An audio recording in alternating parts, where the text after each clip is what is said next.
আবারও নতুন করে আলোচনার কেন্দ্রবিন্দুতে চলে এসেছেন সাকিব খান ও আমাদের সবার পরিমণি রীতিমতো মঞ্চের পেছনে গিয়ে সাকিবকে জাপটে জড়িয়ে ধরলেন পরিমণি। তো কি অবস্থা, কেমন আছেন? আমি নিয়ন বাবার গাইজ। আজকে মূলত দুইটি টপিক নিয়ে আলোচনা করব। ফার্স্ট নিউজটি থাকবে সাকিবকে জড়িয়ে জাপটে ধরলেন পরিমণি, আর সেকেন্ড নিউজটি থাকবে মুক্তির আগেই কলকি মুখের টিকিট বিক্রির রেকর্ড। এই বিষয়টি নিয়ে প্রথমে আসি সাকিব খান ও পরির কাছে। ঢাকায় সিনেমার নায়িকা পরিমণি জীবনে অনেক রকম খেলা খেলেছেন তিনি। তার নামের সঙ্গে জড়িয়ে থাকে আলোচনা সমালোচনা। শুক্রবার রাজধানী ঢাকার একটি হোটেলে আয়োজিত হয় ঢাকা ফ্যাশন ডে 2024, যেখানে সাকিবের সাথে ছিলেন একজাক অভিনেত্রী ও পরি।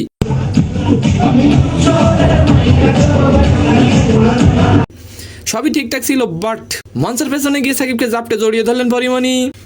আপনারা দেখেন মনে হচ্ছে যেন একটি পশু কতদিন মাংস খায় না, তাই সামনে পেলো আর জড়িয়ে ধরে খেয়ে দিল। আপনারা অবশ্যই কমেন্ট করে যাবেন সাকিবের কানে পরি কি বললো। যাই হোক, এখন আসি প্রবাসের কলকি সিনেমার টিকিট বিক্রি হিট পড়েছে এই বিষয়টি নিয়ে। কলকি 2890 এডি ছবিকে ঘিরে ভক্তদের উত্তেজনার পারদ ক্রমশই বাড়ছে, আর তার প্রতিফলন এখনই বক্স অফিসে ধরা পড়েছে। মুক্তির আগেই ছবির অগ্রিম টিকিট কাটার হিট পড়েছে। ই টাইমসের এক রিপোর্ট অনুযায়ী মার্কিন মূল্যকে মাত্র 24 ঘন্টায় 1.1 কোটি বুকিং হয়ে গেছে।